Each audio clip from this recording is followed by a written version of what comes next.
हमारे पीछे आरएसएस का बंगला है, क्योंकि आरएसएस भी जो पैदा हुई यहीं से हुई और आज यही आरएसएस देश को बर्बाद कर रही है। पिछले 10 साल में देश में भाजपा और राष्ट्रीय स्वयंसेवक ये देश को तंग कर रहे हैं। संघ की सरकार है, अगर इसको नहीं रोक सके तो देश बर्बादी की ओर जाएगा और लोकतंत्र खत्म हो जाएगी। मैं यहाँ जो आया हूँ कि 139वें स्थापना दिवस पर कांग्रेस के अध्यक्ष के नाते कांग्रेस का झंडा फहराने के लिए आया हूँ।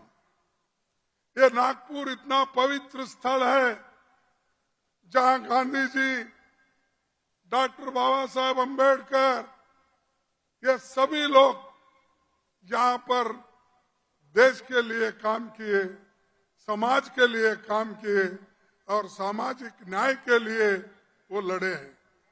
ऐसे एक पवित्र स्थान पर हम आए हैं और हमको ये लगता है कि अगर कोई देश के लोग प्रेरणा ले सकते हैं वो सिर्फ नागपुर से ले सकते हैं। नागपुर एक क्रांतिकारों की भूमि है।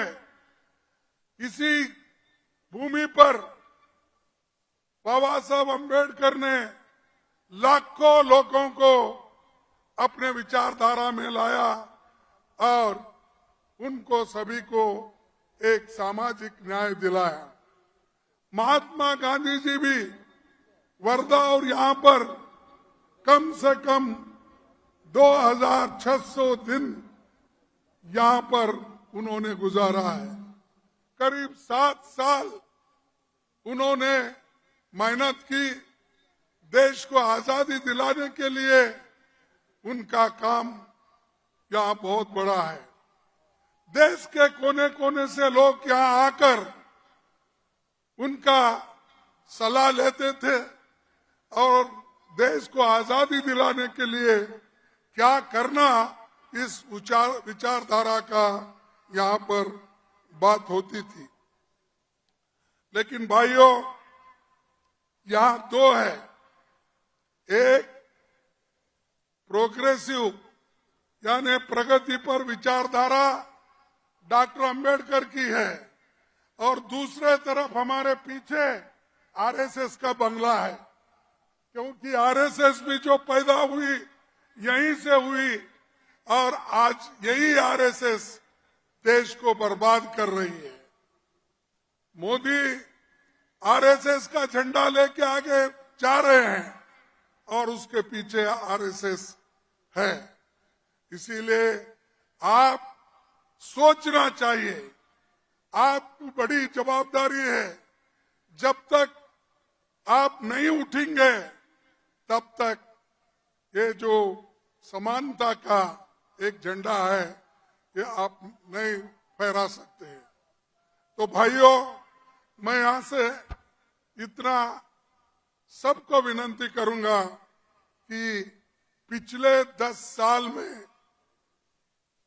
देश में भाजपा और राष्ट्रीय स्वयंसेवक ये देश को तंग कर रहे हैं और ये जो संघ की सरकार है, अगर इसको नहीं रोक सके तो देश बर्बादी की ओर जाएगा और लोकतंत्र खत्म हो जाएगी।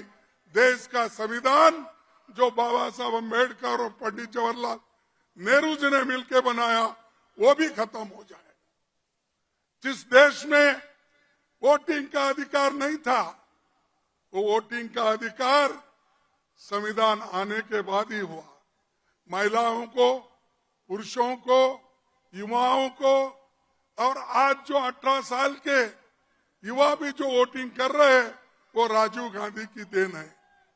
ऐसे चीजें कांग्रेस पार्टी ही कर सकती है, दूसरा कोई नहीं कर सकता।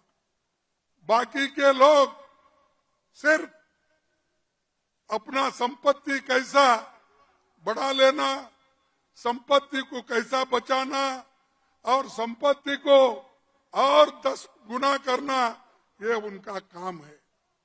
लोग ये कहते हैं और बार बार मोदी जी और उनके लोग देश की प्रगति हो गई, हम आने के बाद देश आगे बढ़ रहा है। अरे भाई, क्या आजादी 2014 में ही मिली है? क्या मोदी आने के बाद आपको आजादी मिली है? मोदी आने के बाद ही आपके स्कूल खुल गए हैं। मोदी आने के बाद भी रेल चल रहा है। मोदी आने के बाद भी मेडिकल कॉलेज चल रहे हैं। अरे मोदी, ये तो सब मिलने के बाद वो आज उस गति पे बैठे हैं।